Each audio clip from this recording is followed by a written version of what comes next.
Finally got the chance to record the video. I've been busy for the past week, so I've been working on certain commitments that I had. But anyway, as I promised, I will put the video.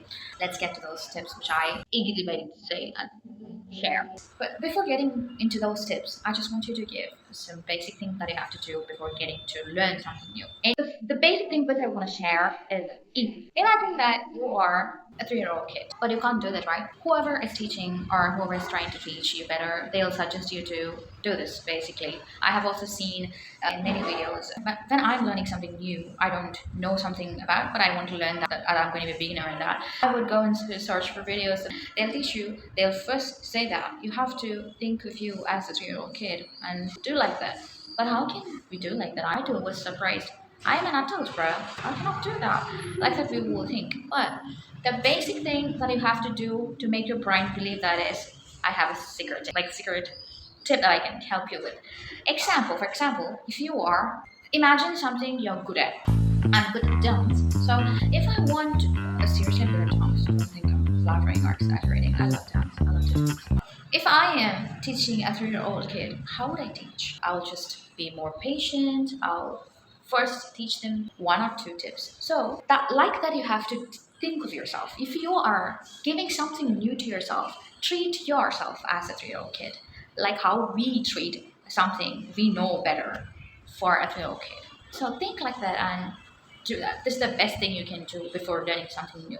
So try to use that and try to think of yourself as a 3-year-old kid, which will really help you to learn a language better and perfectly fine with whatever you're learning new. Because we already have an ego in our mind that you are an adult, you should know something better than being dumb in that. So you have to know how you are actually observing or grasping whatever you're learning. So that's very important when it comes to your language. Next, now we are going to learn what are the things you have to do for learning a new language. The first thing that I want to teach or I want to suggest is think in English. Most of the time when you're learning a language, our brain will always think that how can I translate from this to that? Don't do that. Don't ever do that. But you may ask, how would I learn then? How can I learn a language without translating it? Which I can suggest is you have to know the environmental tags. Like you have to see surroundings and know about the words of those surroundings. For example, in my room I have a laptop here that I have to know what is the word for this particular object in English. So you have to know the surrounding words which can help you to learn more words, vocabulary. And you may have a doubt, but just by knowing the words, how can I speak? Or how can I write? How do I know English? How can I use it? A lot of questions will come. Don't worry.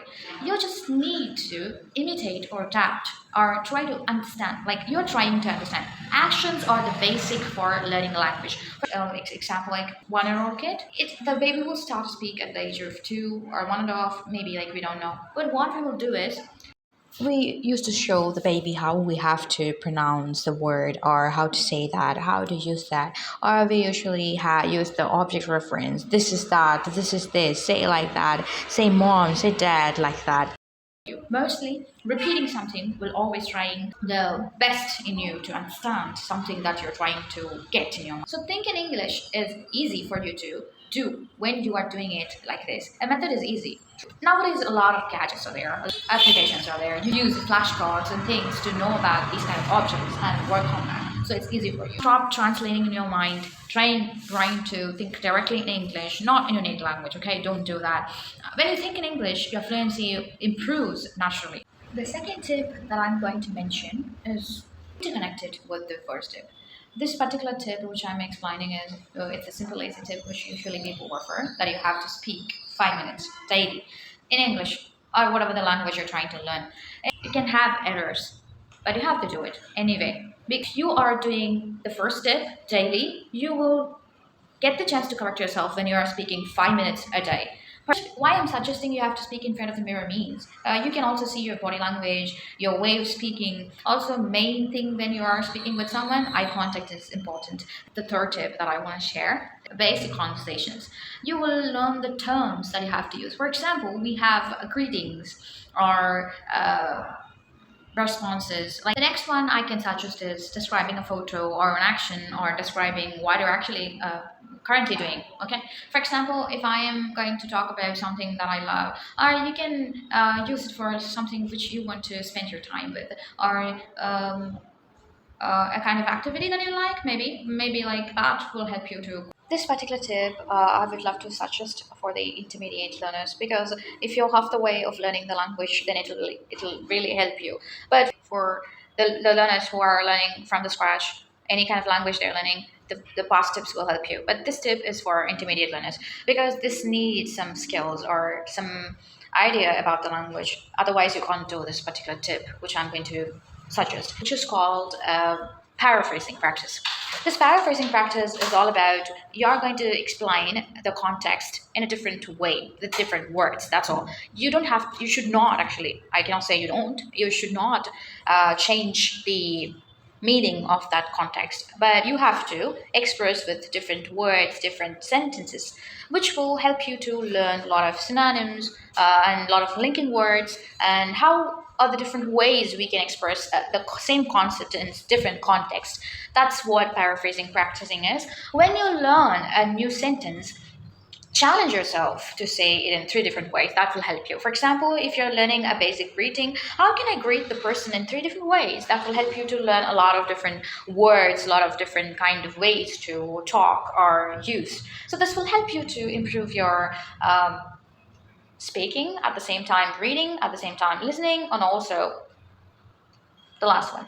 So don't worry about changing the sentences to, or learning new kind of phrases to express your thoughts. That will help you a lot. That will enhance your learning process with much higher level. Oh, I left the frame and I recall that. I told him that I will say the secret word, right? Yes, I didn't forget about that. I am going to actually share the secret tip. This may sound weird for some people, but this is a common thing we usually do, but not the way I do. The way I do look or sound weird, but people have this habit. Commonly, people have this habit. We used to have a mind voice, which we use while we are reading a text in a library or in a train. We used to read inside our brain. That's called mind voice we have. And also we used to think a lot while when we don't want to share the thoughts and ideas which we are thinking inside. So we used to have that voice. But what I do, most of the public places, most of the people don't know English. Because certain people know, but in some situations we don't have that kind of people. Certain bus travel, certain train travel, or certain areas we are waiting for a bus, or in a mall, or in a theater, wherever we are, if we don't have that kind of people surrounded by our environment, or surrounded by the area we are living or moving, or like whatever the area is, we don't surrounded by those people in certain situations. So on that kind of like areas, what I do is I don't speak in my mind. I'll speak in English out of my mouth. This actually helped me a lot, because on that time I'll be more emotional. Most of the time, why we are thinking inside our brain, it can be like a secret that we don't want to share, or we want to express the emotion, but it's not appropriate to express there, or we want to angry about something, but you don't want to do that or spoil the image you have. So you will be like controlling yourself and speaking inside your brain. But what I do is, if that area is comfortable for me, if the people around it, like surrounded by, sorry, the people around me in that particular time or that particular situation don't know English, I will just speak out of my mouth and express my emotion, the trigger that I was pushed to do, like something, whatever happens, that I don't want to use my brain to think inside it, but outside. This actually helped me with lots of things. I came out of my fear. I had the confidence. I don't know how I come up with the confidence. Just the idea of people don't know what I speak. So why do I have the fear to speak? I'll speak, man. Just, yeah, like that. So if you don't have the fear of how you're expressing your language, and what if someone find out the error in my language? How do I express this? Oh my God, it's going to be embarrassing. A lot of things will be going on in your mind when you are surrounded by the people who know English. But when you are surrounded by the people who don't know English, you'll speak like, you're the expert, bro, like that. So you don't have to care about that, right? Is an easy task. So that's what I do when I want to express my emotions. But why I'm saying this is, when you don't have a topic to talk, or you're not personally like, okay, I will take this topic. Yeah, I'll speak with it. You don't do that. You'll just What is it about me? I don't care about you, man. Just go. Like that, you'll scold them publicly. You don't have a topic, or you'll be expressive. You can be sarcastic at some time. You'll be like, she's thinking like that. She is a queen. I don't care. Like that, you'll be there. So it'll be like easy for you to express your emotions. Whatever the words you know, you'll use that, and you'll not be afraid. It'll be easy for you to click that. That will make you to practice without knowing you're practicing. It's easy for you to do it. So whenever you're using your mind voice, but be aware of the situation, be aware of the people around you. So if they know English, you will use it, means you'll be in trouble. Okay, anyway, it's a great time of explaining what are the tips that I have used. The secret tip which helped me to break down my fear and like mainly it built my confidence, and that's all I want to share. And especially a follower asked about accents and what are the variations are there, how many accents are there, and the person, I don't know the pronounce of the person, she or he, maybe I don't know, but the person who asked me to explain about accents also said that that person is really good in English. They know how to speak, they know to write, they know to read, they are good in listening, everything they are good at, but they don't have a proper accent to use. And that person suggests that I want to use an accent like yours. Over 160 accents are there. Even I was stunned because I don't know over 160 are there. I know some of the accents, like common accents. For example, British, American, Australian, a lot of accents are there. If a person is trying to learn an accent from any kind of BBC News or a movie about a royal family, that will not help you with the real field or real native speakers who are speaking the language, because it is totally different from the real world. Those people who are using the language or accent in BBC, we're totally about the royal kind of accents. It's called King's English. It will be more complex, and also they don't use in day-to-day life.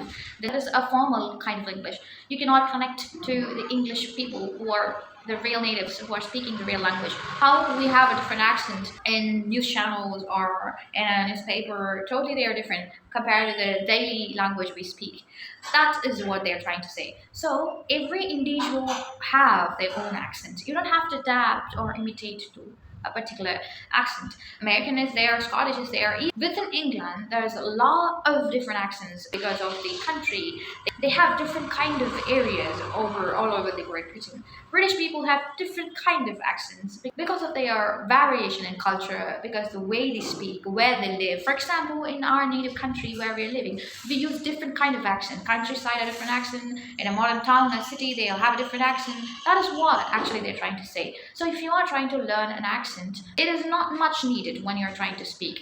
But a decent or modest accent you want to learn means just try to pronounce the word properly. That will make you to speak very well, because the pronunciation is important. If you are pronouncing the word properly, then you don't need an area to concentrate on. If you're good in pronunciation, you have your own accent. I speak in my own accent. I have my own accent. I learned this. You don't have to learn how phonetics and phonetic alphabets work.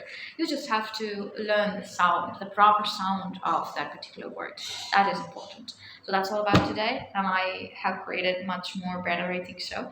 If you have any other doubts or about the content I have explained, just comment in the comment section. And also, if you want me to explain any other topics, you can suggest in the comment section. And I would love to share a lot of ideas. And also, upcoming videos are going to come about IELTS tips and ideas. And also, I'm going to post videos for communication improvements too. And stay tuned to get videos on time. And don't forget to follow and subscribe both of my accounts, which I have in different platforms. Stay tuned. Bye bye.